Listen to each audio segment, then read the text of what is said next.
يرفع الله الذين آمنوا منكم والذين أوتوا العلم درجات والله بما تعملون خبير. Metode Al-Bidayah, jembatan ngaji kitab kuning untuk para pemula. Bismillahirrahmanirrahim. Assalamualaikum warahmatullahi wabarakatuh.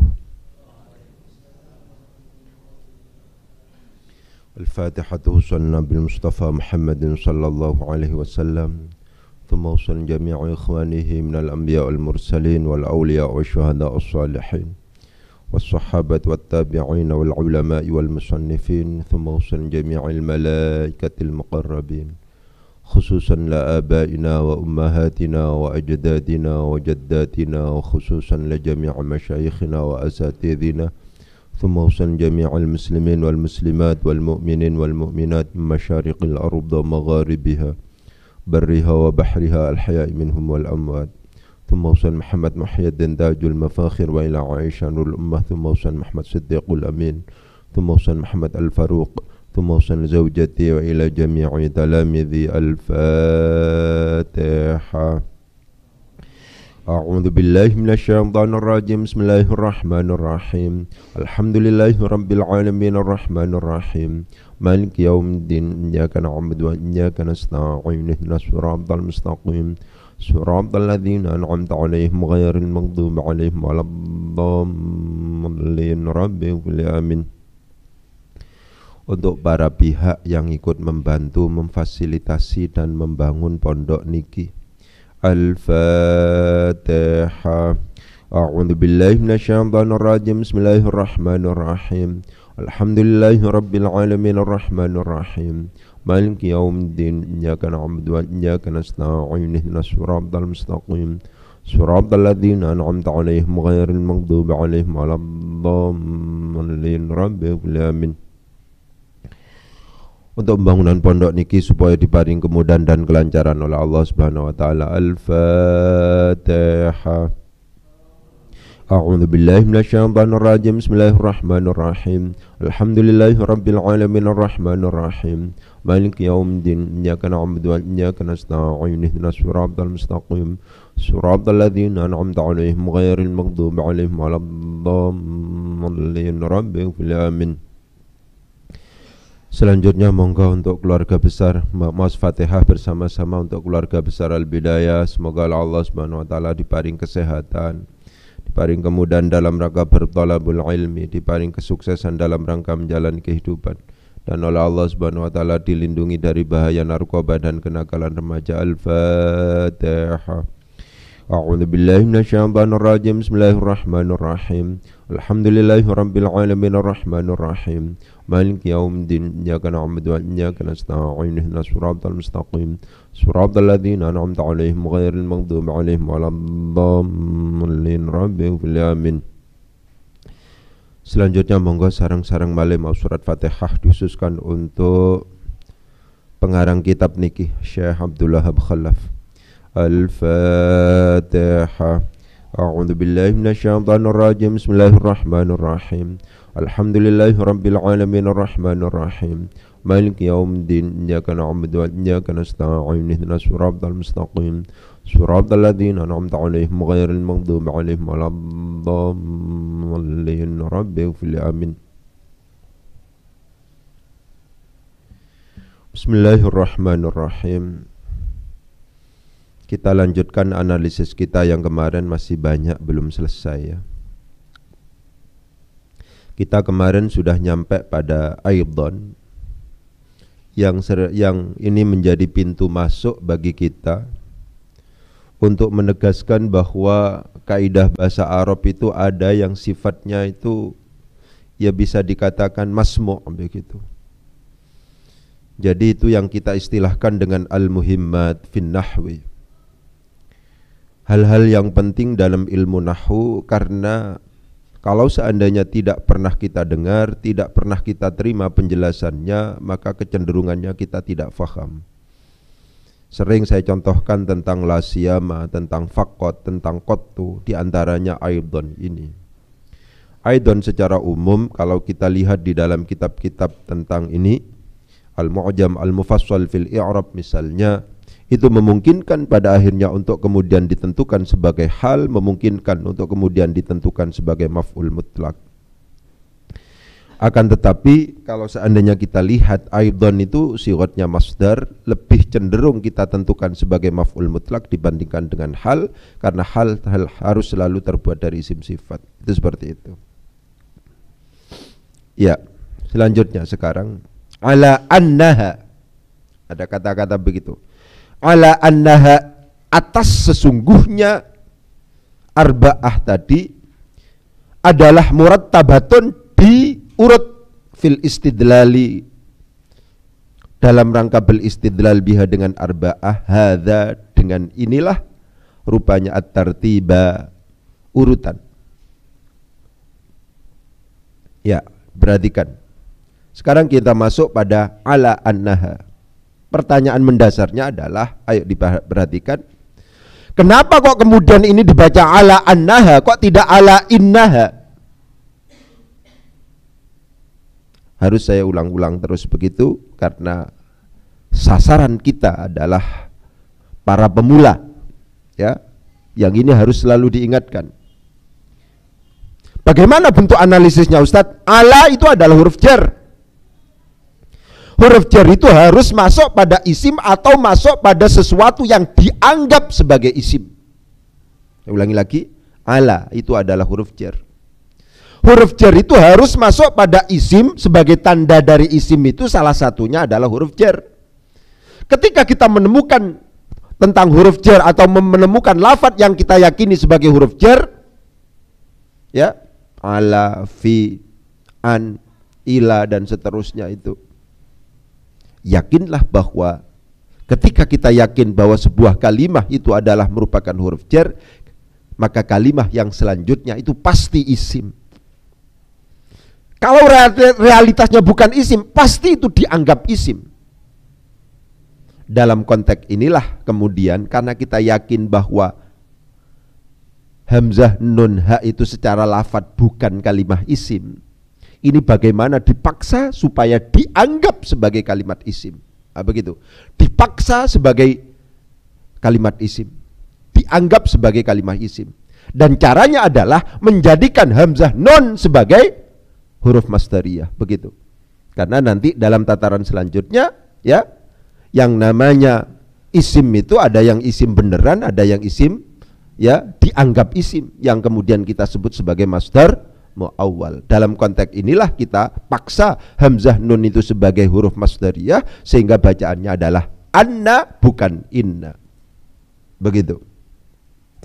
Kita kemarin sudah pernah menegaskan bahwa hamzah nun memungkinkan dibaca an, memungkinkan dibaca in, memungkinkan dibaca anna, memungkinkan dibaca inna, ya, dengan karakter masing-masing. Kalau bacaannya an atau in, dipastikan masuknya pada kalimat fiil. Ya, kalau seandainya an dan in itu dipastikan yang jatuh sesudahnya adalah kalimat fiil. Kalau seandainya bacaannya anna atau inna, itu dipastikan bahwa yang masuk, yang jatuh sesudahnya itu adalah kalimat isim. Realitasnya adalah ha di sini tidak memungkinkan untuk kemudian dianggap sebagai kalimat fiil, berarti bacaan hamzah nun tidak memungkinkan dibaca an, tidak mungkin dibaca inna, in, tapi dibaca anna atau inna. Kenapa? Karena yang jatuh sesudahnya adalah kalimat isim berupa ha, dhamir ha di situ. Perhatikan. Alternatifnya sekarang anna atau inna. Gitu. Ini harus dipaksa menjadi anna. Kenapa? Kok tidak inna? Kalau seandainya kemudian dibaca inna, fungsi dari inna itu adalah taukid dan nasab. Tidak ada fungsi masdariyah. Tidak mampu menjadikan isim dan khabarnya fi ta'wilil masdar. Tidak mampu menjadikan isim dan khabarnya dianggap sebagai kalimat isim. Itu semacam itu. Karena demikian, meskipun pada akhirnya di sini tidak ada hamzah di atasnya misalnya, ini tetap pada akhirnya akan kita baca anna, lebih disebabkan karena fungsi anna dan inna sejak awal sudah kita ketahui. Anna itu memiliki fungsi yang pertama itu adalah fungsi taukid, artinya sesungguhnya. Fungsi nasab karena dia memiliki pengamalan tansibul isma wa tarfaul khabar, dan fungsi masdariyah karena pada akhirnya inna anna atau anna plus isimnya plus khabarnya itu fi ta'wilil masdar, itu dianggap sebagai masdar muawwal. Begitu cara nalarnya. Karena demikian, ini pada akhirnya analisis kita ya memaksa hamzah nun itu harus dibaca anna. Yang pertama itu karena yang jatuh sesudahnya itu adalah ha berupa isim, dan itu berarti alternatifnya hanya anna dan inna.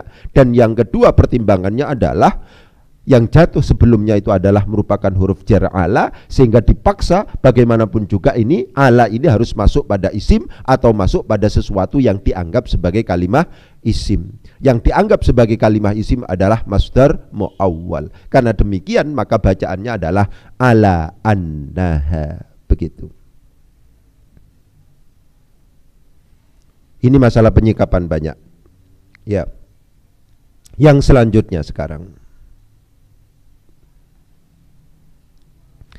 tentang ha misalnya, tentang isim dhamir. Ayo diperhatikan. Isim dhamir itu kualifikasinya atau klasifikasinya menjadi 3. Ada yang mewakili mutakallim, ada yang mewakili mukhatab, ada yang mewakili ghaib. Ada yang menunjukkan orang yang berbicara, apakah itu tunggal atau berserta yang lain. Dalam konteks inilah kemudian dibagi menjadi mutakallim wahdah dan mutakallim ma'al ghair. Itu yang pertama.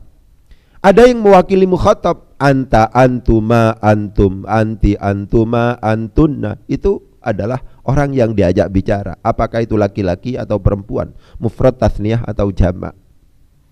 Gitu ya. Kalau tadi mutakallim itu bisa ana, nahnu, ya kan? Begitu. Ada yang mewakili ghaib. Ketika yang namanya dhamir itu mewakili ghaib, huwa, huma, hum, hiya, huma, hunna, apakah itu ghaib atau ghaibah, apakah itu laki-laki atau perempuan, yang jelas pasti pada akhirnya kita bertemu dengan konsep yang namanya marji'ud dhamir, tempat kembalinya dhamir. Begitu. Ya. Apa yang kemudian harus dipertimbangkan dalam konteks mencari marji'ud dhamir ini?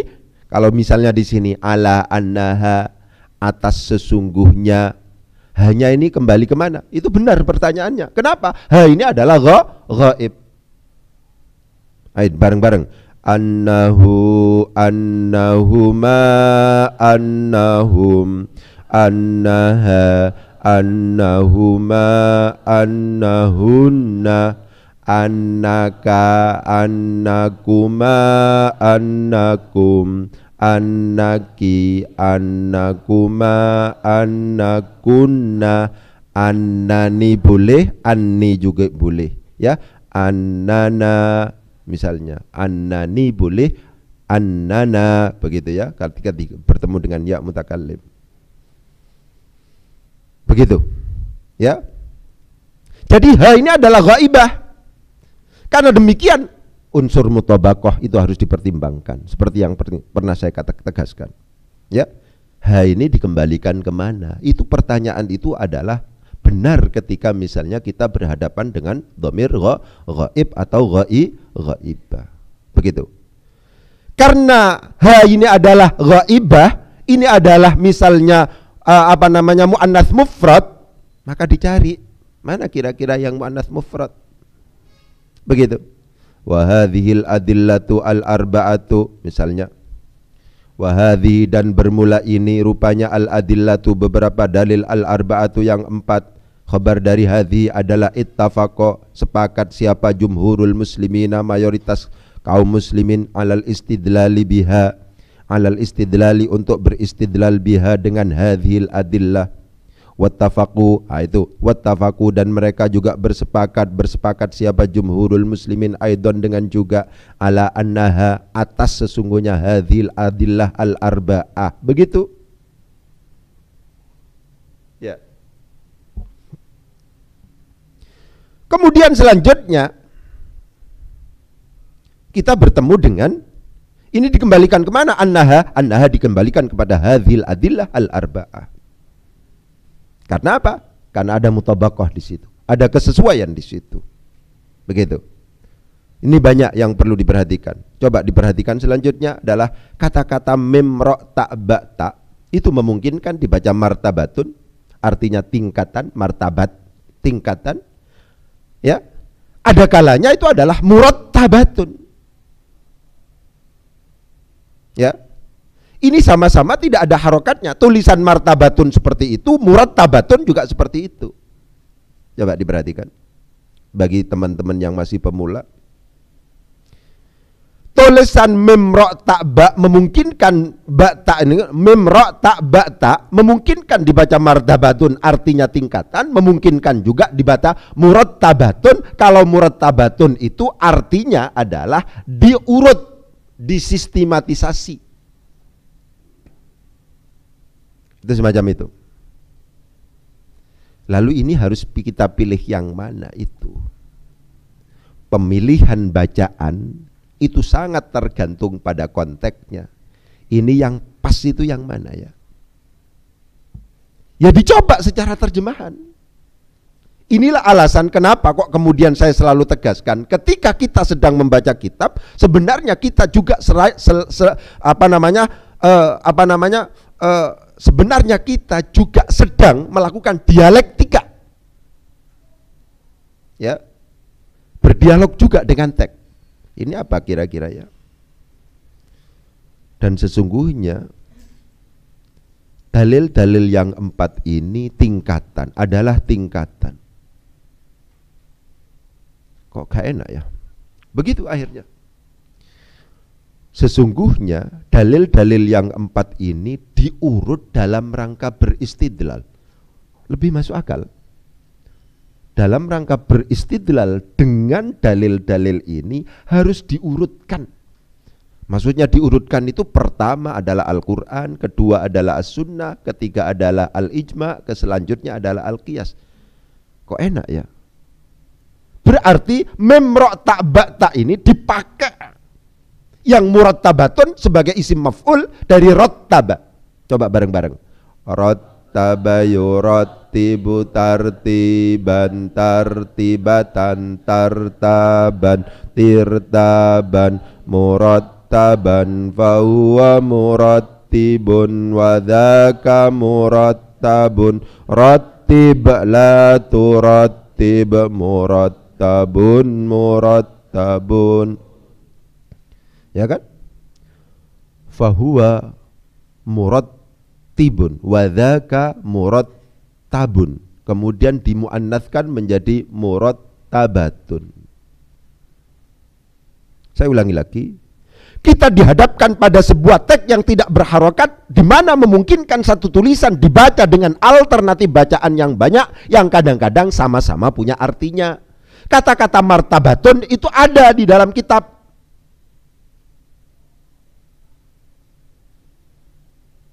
Ya, itu artinya tingkatan. Tapi memungkinkan juga dibaca murattabatun, artinya diurut. Apakah ini pada akhirnya akan kita baca martabatun atau murattabatun?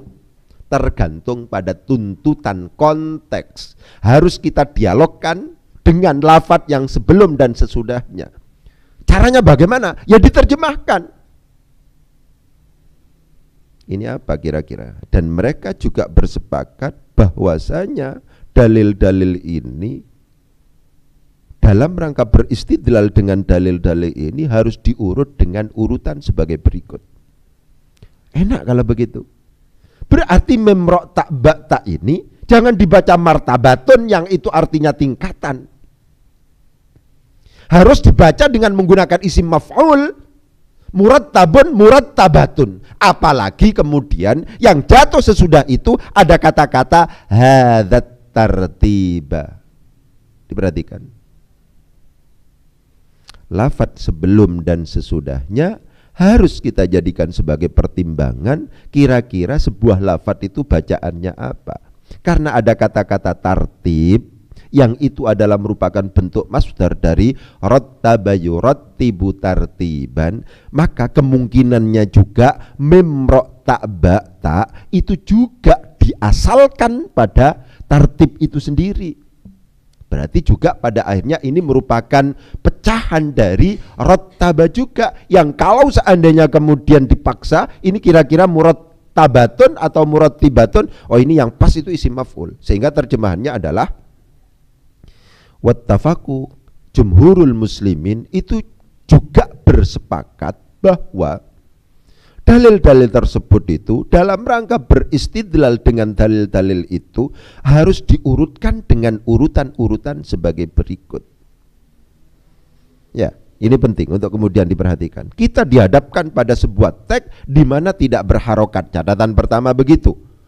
Karakter dari tulisan Arab itu memang tidak berharokat. Satu tulisan memungkinkan dibaca dengan alternatif bacaan yang banyak. Contohnya adalah mim ro ta ba ta yang memungkinkan dibaca martabatun, memungkinkan juga dibaca murattabatun. Kalau martabatun artinya adalah tingkatan, kalau murattabatun itu adalah diurut. Itu adalah merupakan bentuk isim maf'ul ya dari murattabun yang dimuannatskan menjadi murattabatun. Itu seperti itu. Karena dari sisi terjemahan yang lebih masuk akal, yang lebih mengalir itu dibaca murattabatun. Coba, ini para pemula penting menurut saya, ini perlu diperhatikan. Wattafaqu, dan para ulama atau jumhurul muslimin juga bersepakat ala annaha, sesungguhnya hadhil adillah al-arba'ah adalah murattabatun, diurutkan fil istidlali, dalam rangka beristidlal biha dengan adillah tersebut, hadat tartiba dengan urutan-urutan ini, ya kan? Bandingkan dengan misalnya kita terjemahkan martabat, kita baca martabatun, wattafaku, dan bersepakat siapa para jumhurul muslimin itu aidan dengan juga ala annaha, sesungguhnya hadhil adillah adalah martabatun, tingkatan fil istidlali. Nggak enak. Karena nggak enak itulah kemudian murad, tarjamah, maksud menuntut mim ro ta ba ta itu dibaca murattabatun, bukan dibaca martabatun. Cara membaca untuk konteks yang lain itu caranya seperti itu. Tidak memungkinkan kita bisa menyimpulkan sebuah lafadz itu bacaannya seperti apa sebelum mempertimbangkan kalimat sebelum dan sesudahnya. Sebelum kita mempertimbangkan kira-kira murad yang dihasilkan dari itu apa, ya kan? Oleh sebab itu biasanya para pemula itu terkena penyakit, biasanya yang saya sering guyonan itu adalah terpesona pada pandangan pertama, ya kan? Sudah. Kalau sudah bertemu dengan ba ain dal langsung dibaca ba'da, padahal memungkinkan dibaca ba'uda, memungkinkan dibaca bu'dun. Kalau seandainya kepenuh hamzah lam alif, memungkinkan itu pasti langsung dibaca illa, padahal memungkinkan dibaca illa, memungkinkan juga dibaca ala sebagai huruf tanbih. Ala inna awliya Allahi la khawfun alaihim walahum yahzanun. Ya. Jadi para pemula karena kurang jam terbangnya, ya, itu perlu diperhatikan, biasanya terkena penyakit terpesona pada pandangan pertama, pokoknya no hamzah lam alif itu langsung dibaca illa, padahal memungkinkan dibaca illa, memungkinkan juga, tapi dibaca ala memungkinkan. Ya, illa itu sendiri ada yang disebut sebagai adatul istitsna, illa artinya kecuali, tapi memungkinkan juga itu merupakan gabungan dari in syartiyah dan la nafi. In la kemudian diidghamkan menjadi wa illa, dan jika tidak fala maka tidak. Ya. Jadi dari kata-kata martabatun yang memungkinkan untuk dibaca murattabun yang pada akhirnya kita uji ternyata yang lebih pas dibaca murattabun itu adalah merupakan pintu masuk untuk mewarning, untuk memberikan peringatan kepada para pemula, hati-hati jangan sampai kita terpesona pada pandangan pertama, begitu ya.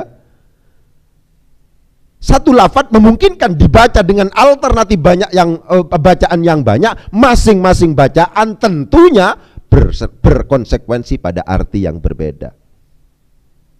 Ketika ini dibaca martabatun, otomatis konsistensi artinya adalah tingkatan, ya kan?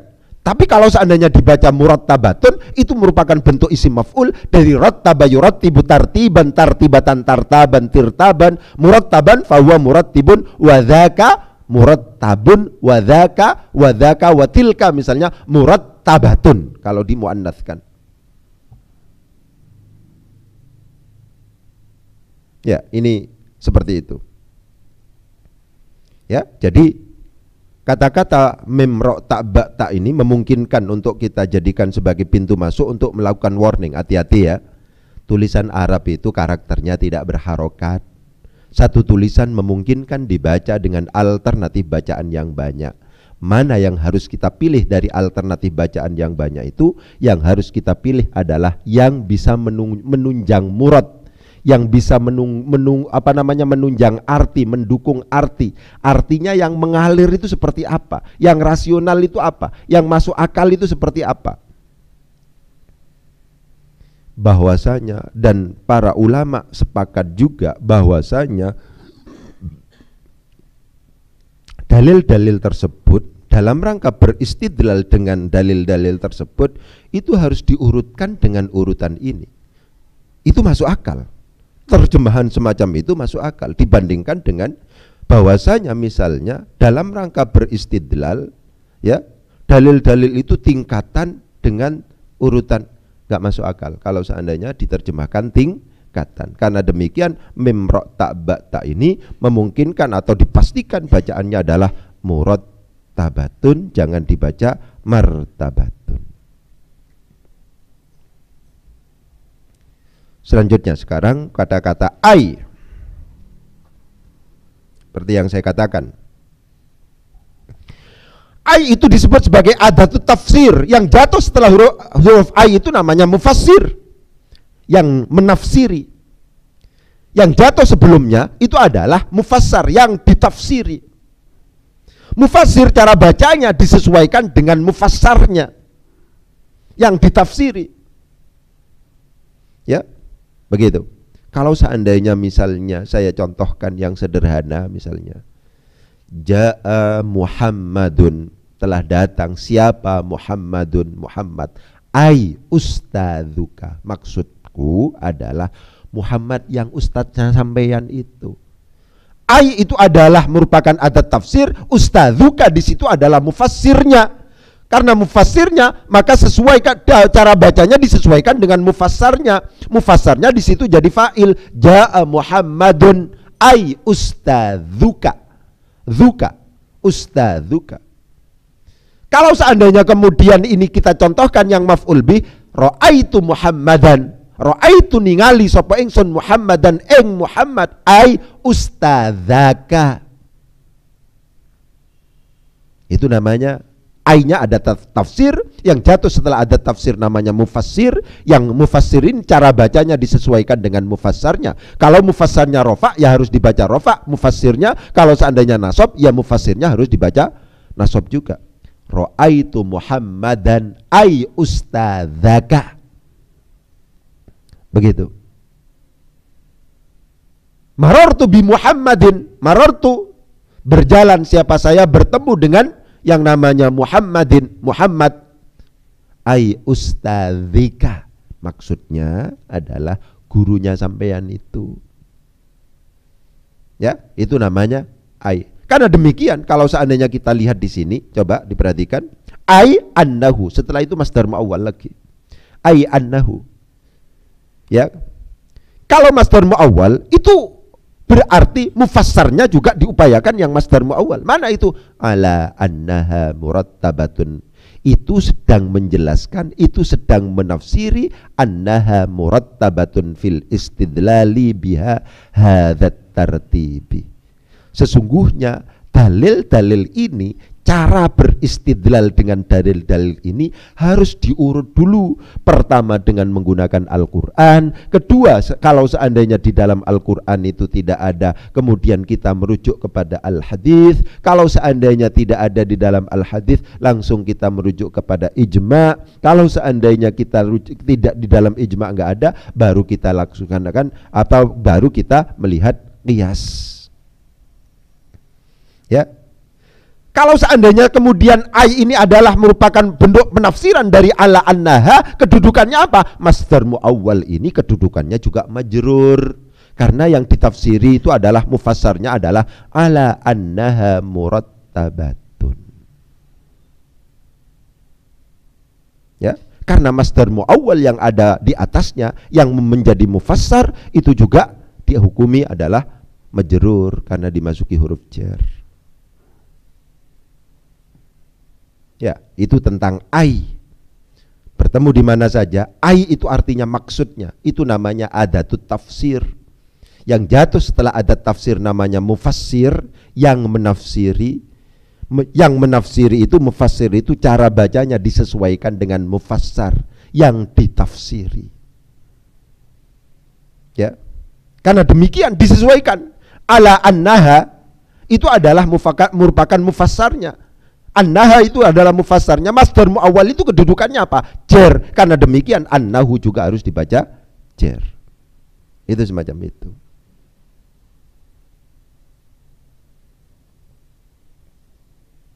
Ya, kita baca coba. Wahadhihi, dan bermula ini, rupanya al-adillatu, beberapa dalil, al-arba'atu yang 4 adalah khabar, adalah ittafaqo, telah sepakat. Siapa fa'il dari ittafaqo? Siapa jumhurul muslimina? Siapa jumhurul muslimina? Mayoritas kaum muslimin alal istidlali, untuk beristidlal biha, untuk mengambil dalil, untuk menjadikan dalil biha dengan arba'ah. Wattafaqu, dan mereka juga bersepakat siapa jumhurul muslimin aidon dengan juga, ala annaha, atas sesungguhnya, hadhil adillah adalah murattabatun, diurut, fil istidlali, dalam rangka beristidlal, dalam rangka menjadikannya sebagai dalil. Hadzat tartibi, dengan urutan sebagai berikut. Yang pertama boleh dibaca seperti yang kemarin, Al-Qur'anu, rupanya Al-Qur'anu, atau yang pertama adalah Al-Qur'anu fas sunnatu fal ijma'u fal qiyasu. Ai, maksudnya, nah, begitu. Ai ini ada tafsir namanya. Annahu, sesungguhnya, itu seperti itu, ya. Ai maksudnya, annahu sesungguhnya, begitu. Saya akan masuk pada annahu ini. Mungkin ini pernah dia jelaskan karena ini berulang-ulang, tapi penting karena pemula, ya. Jadi kehebatan praktek itu menurut saya karena kalau seandainya kita ketemu kasus ya langsung dijelaskan, ketemu kasus dijelaskan, yang memungkinkan pada akhirnya akan karena diulang-ulang akan mancep, itu semacam itu. Ya, coba diperhatikan. Annahu, dhamir yang ada pada lafadz annahu itu namanya dhamir sya'an. Dhamir sya'an itu apa? Dhamir sya'an itu adalah dhamir yang itu sebenarnya masuk dalam kategori dhamir ghaib, akan tetapi tidak dikembalikan pada lafadz sebelumnya, tidak punya marji'ud dhamir pada lafadz sebelumnya. Oleh sebab itu terkenal dhamir sya'an itu tidak punya tempat kembali. Ya, annahu sa'tuhune kelakuan, itu dhamir sya'an. Penting untuk kemudian ditegaskan bahwa dhamir sya'an itu tidak memungkinkan kecuali berkategori mudzakkar mufrad. Jadi kalau seandainya kemudian itu adalah annahuma, kemudian itu adalah annahum, annaha misalnya, itu sudah tidak memungkinkan untuk kemudian dianggap sebagai dhamir sya'an. Dhamir sya'an itu mesti mudzakkar mufrad. Seperti yang tadi, ayo di bareng-bareng. Annahu, annahuma, annahum, annaha, annahuma, annahunna, annaka, annakuma, annakum, annaki, annakuma, annakunna, annani, annana. Begitu. Jadi untuk kemudian disebut sebagai dhamir sya'an, di mana pada akhirnya kita tidak bisa mencari marji'ub dhamirnya mana sebelumnya itu, maka itu kategorinya harus mudzakkar mufrad. Kalau seandainya sudah huma, kalau seandainya sudah hum, kalau seandainya sudah ha, kalau seandainya sudah huma, hunna dan seterusnya, itu pasti bukan merupakan dhamir sya'an. Dhamir sya'an mesti mudzakkar mufrad. Itu catatan yang pertama untuk kemudian bisa disebut sebagai dhamir sya'an. Catatan yang kedua, yang jatuh sesudahnya harus berbentuk jumlah. Kalau seandainya yang jatuh sesudahnya bukan berbentuk jumlah, itu pasti bukan dhamir sya'an. Contoh yang paling familiar yang kemudian kita contohkan sebagai dhamir sya'an adalah qul, katakanlah huwallahu ahadun. Qul huwallahu ahad. Qul, katakanlah, itu adalah ayat pertama itu. Qul, katakanlah, huwa ini mau dikembalikan kemana? Tidak ada tempat kembalinya di situ. Karena huwa di sini memang dhamir sya'an, kategorinya adalah mudzakkar mufrad. Dijelaskan oleh jumlah yang jatuh sesudahnya. Mana yang jatuh sesudahnya? Jumlah Allahu utawi Gusti Allah iku ahadun, zat kang siji. Allahu ahadun itu adalah jumlahnya jumlah ismiyah terdiri dari mubtada khabar. Itulah yang kemudian menjadi penjelas dari dhamir sya'an huwa yang ada di situ. Diperhatikan di situ. Ya. Jadi kita mengenal yang namanya dhamir isim dhamir biasa, ada yang disebut sebagai dhamir sya'an, ada yang disebut sebagai dhamir fasl. Yang ini sudah pernah kita jelaskan ketika kita menjelaskan al-muhimmat fin nahwi. Begitu. Ya. Jadi ai maksudnya annahu sesungguhnya, annahu sa'tuhune kelakuan iku idza, langsung khabar begitu. Ya, annahu sesungguhnya, bahwasanya nyanya di situ tidak memiliki tempat kembali di mana ini. Begitu. Ya. Ai maksudnya itu adalah apa namanya? Adatut tafsir yang jatuh sesudahnya itu merupakan mufassir. Kemudian setelah itu kita bertemu dengan annahu, sesungguhnya, bahwasanya. Begitu. Hu yang ada di dalam lafadz annahu itu kategorinya adalah mudzakkar mufrad. Ketika mudzakkar mufrad, maka patut untuk kita pertimbangkan sebagai dhamir sya'an. Dhamir sya'an itu apa, Ustaz? Dhamir sya'an itu adalah dhamir yang tidak secara formal tidak memiliki tempat kembali atau marji'ud dhamir. Dhamir sya'an itu adalah dijelaskan oleh jumlah yang jatuh sesudahnya.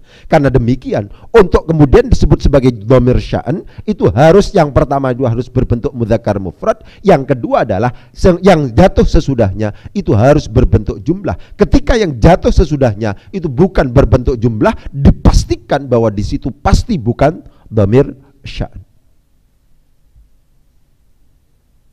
Ya, itu semacam itu. Jadi yang jatuh sesudahnya itu adalah berupa jumlah. Idza uridat waqi'atun nadhara awalan fil Qur'ani. Apabila ditampakkan atau diperlihatkan yang namanya kejadian, maka seseorang pertama kali harus melihat di dalam Al-Qur'an terlebih dahulu. Fa in wujida fihi, kalau seandainya ditemukan di dalam Al-Qur'an hukmuha, hukumnya waqiah tersebut, ya dia maka diputuskanlah kejadian itu berdasarkan apa yang ditemukan di dalam Al-Qur'an. Tapi wa illam yujad, apabila tidak ditemukan hukmuha di dalam Al-Qur'an, tidak ditemukan hukumnya waqiah itu, ya kan? Nadhara fis sunnati, ya, maka harus dilihat terlebih dahulu di dalam as-sunnah. Kalau seandainya ditemukan di dalam as-sunnah, baru kemudian ditetapkan. Kalau seandainya di sunnah pun juga tidak ditemukan, bagaimana? Ya dilihat apakah pernah terjadi ijma' apa tidak. Kalau juga tidak pernah terjadi ijma', bagaimana? Ya maka harus berijtihad. Jadi perlu diperhatikan lagi-lagi, ya. Ijtihad itu merupakan sebuah keniscayaan. saya harus menegaskan semacam ini. Ya, ijtihad itu merupakan sebuah keniscayaan. Ini perlu diperhatikan oleh panjenengan. Ya, Al-Quran tidak mungkin lebih ada tambahan lagi menjadi 31 juz. Ini penting, kata pentingnya. Ini yang sering diulang-ulang oleh kalangan usuliyin. Di dalam kitab-kitab usul sering diulang-ulang ini. Ya, hadis tidak mungkin ada tambahan karena Nabi telah wafat, wahyu telah inqita', telah terputus. Ya, itu semacam itu. Quran nggak mungkin ada tambahan menjadi 31 juz. Hadis tidak mungkin, ya, ditambah lagi menjadi kutubul asyrah misalnya. Ya kutubul tis'ah itu ya terakhir sudah. Ya, begitu. Padahal harus diyakini bahwa kejadian-kejadian yang baru terjadi, kejadian-kejadian yang baru terjadi itu tidak mungkin dihentikan. Ya, dulu tidak ada internet, sekarang realitasnya ada. Dulu yang namanya jual beli itu, ya langsung jual beli itu. Sekarang jual beli online itu sudah biasa. Tidak bisa dihentikan itu. Meskipun kita berfatwa ini gak boleh, terus yang namanya jual beli online itu terus ada terus. Gak memungkinkan. Sesuatu yang awalnya mungkin saja tidak dipikirkan, sekarang realitasnya muncul. Karena demikian ijtihad merupakan sebuah keniscayaan.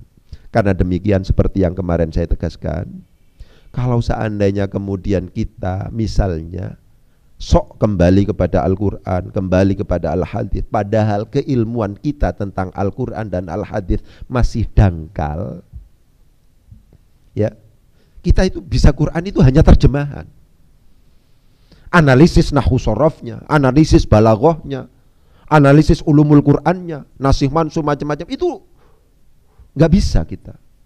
Kecenderungannya adalah malpraktek. Itu penting untuk diperhatikan. Untuk kemudian kita benar-benar pada akhirnya kembali kepada Al-Quran dan Al-Hadis itu butuh kepakaran khusus. Dalam konteks inilah, kalau dalam konteks Nahdlatul Ulama, ya, ada istilah ijtihad jama'i. Dulu yang namanya operasi ganti kelamin itu tidak ada.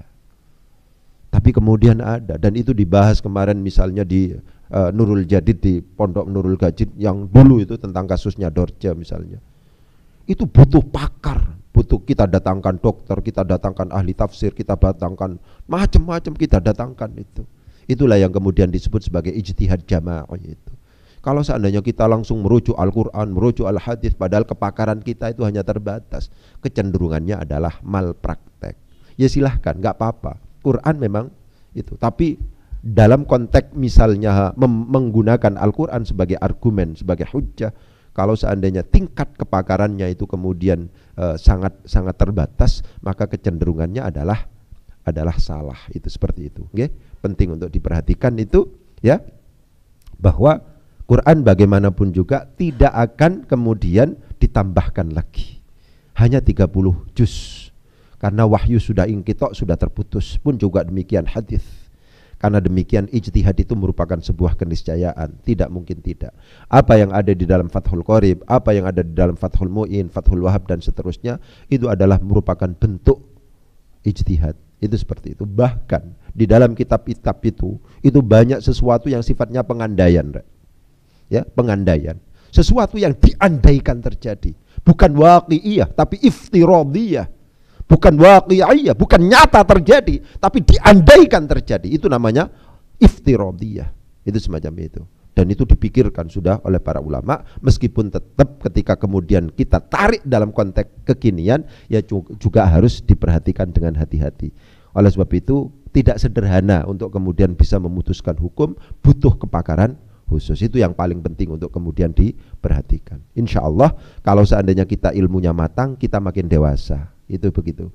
Tapi kalau seandainya ilmunya kita cetek misalnya, itu misalnya gampang marah pada orang gitu. Itu begitu ya. Gampang menyalahkan orang dan seterusnya, menghakimi orang karena keterbatasan kita.